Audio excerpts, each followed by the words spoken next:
Through the lens of the media, stories are substantially crazier than they really appear in real life. Take, for instance, this story. Man with Nazi flag is charged with threatening to kill President Biden after he crashed a U-Haul truck into White House security gates before Secret Service took him into custody.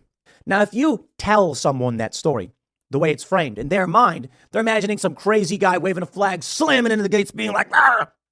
You actually watch the video, you're like, what? They are claiming that this Nazi flag was pulled from the cab of the U-Haul truck that likely crashed near the White House. I'm not making this up. Here's the video. Let's play the video. That's it. This is it. Watch.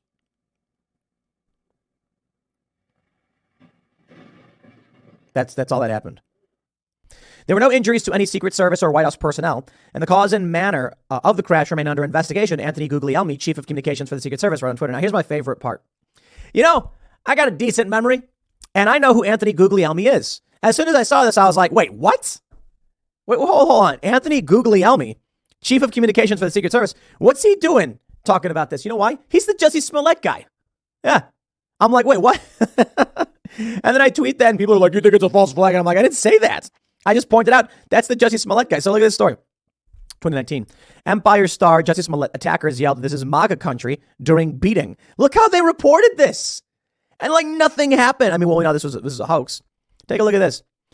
Chicago police say they're still searching for the assailants who attacked Empire star Jussie Smollett in what Chief Communications Officer Anthony Guglielmi says they are investigating as a possible hate crime.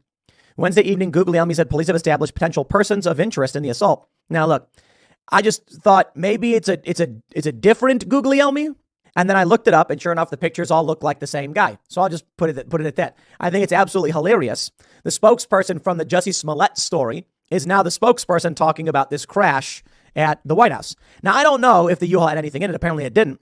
But people are pointing out how weird it is that authorities found the Nazi flag and then laid it out perfectly for everyone to see. Why would they do that? Just because they did, though, isn't evidence that there's a hoax or anything like that. You know what I mean? Like, laying this out is not proof it was a hoax. I don't blame people for just completely disbelieving a story that is on par with Jussie Smollett. Like, I like to point out, who is it that carries around this stuff? Like, even Antifa isn't going to, like, put an Antifa flag in their car when they go and do these things. They just wear hoodies. But I guess you white supremacists really want everybody to know what they think, huh? We don't know that this person had any ill intentions. He just hit barricades. Maybe the guy was just out of his mind. I have no idea. Anthony Guglielmi says, that's basically what he said. The truck has been deemed safe. Preliminary investigation reveals the driver may have intentionally struck the security barriers at Lafayette Square. Charges will be filed by the U.S. Park Police. We have this from Twitchy. People are already calling this alleged U-Haul attack near the White House a false flag. Secret Service is using a robot to search a U-Haul truck. The evacuation of multiple buildings makes sense as a precaution. A similar sized Ryder truck was used in the Oklahoma City bombing. But it starts to get interesting when we get to, where's the story at? Here we go. Sorry. 60,000 pounds of an explosive chemical lost during rail shipment. This is actually kind of freaky. I don't know. I'm not saying it has anything to do with each other. But what people are pointing out on Twitter is that, hey, wait a minute. A box truck just slams into the security barricades. News reports from just the other day, May 22nd, show that 60,000 pounds of an explosive chemical are lost. And now people are concerned there could be a false flag. I got another thing to be concerned about. There could literally just be a terror attack, right? I don't need to jump the gun on who or why this is going to happen. I think first and foremost, if 60,000 pounds of an explosive chemical are lost, my first fear is not a false flag attack to smear a group of people. My first concern is, where are those explosives?